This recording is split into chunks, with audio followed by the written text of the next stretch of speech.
a star in the making. செய்திகளுக்காக அமுதா ஹரிகிருஷ்ணன். ஆவடி அரசு பொது மருத்துவமனையில் சிகிச்சை பெற வரும் முதியோர்கள், நோயாளிகள் மற்றும் மாற்றுத்திறனாளிகள் மருத்துவமனை உள்ளே செல்லும் வழியில் வாகனங்கள் முறையற்ற முறையில் பார்க்கிங் செய்து வருகின்றனர். இதனால் சிகிச்சை பெற வரும் நபர்கள் அவதிப்பட்டு வருகிறார்கள். பார்க்கிங் வசதி இருந்தும் யாரும் அதில் பார்க்கிங் செய்வதில்லை. வெளியே வேலைக்கு செல்பவர்கள்தான் ஏராளமானவர்கள் நோ பார்க்கிங் இடத்தில் வண்டியை நிறுத்தி வைத்து விடுகின்றனர். பிறகு மாலையில் வந்துதான் வண்டியை எடுக்கின்றனர். இதனால் ஆவடி அரசு பொது மருத்துவமனை நிர்வாகம் எவ்வித நடவடிக்கையும் எடுக்கவில்லை.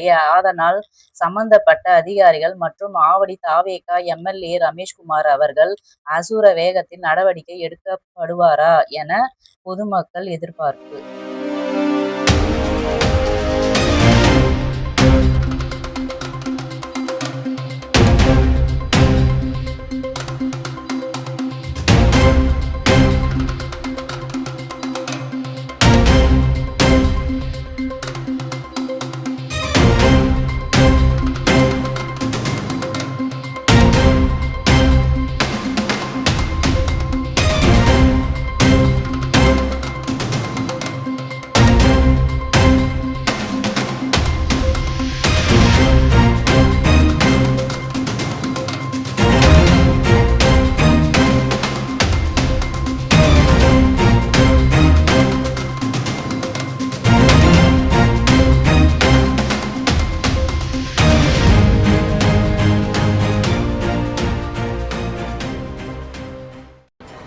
செய்திகளை சுடசுடவும் சூடாகவும் தெரிந்து கொள்ள எங்களை சப்ஸ்கிரைப் பண்ணுங்க. அப்படியே பெல் சிம்பலை கிளிக் பண்ணிடுங்க.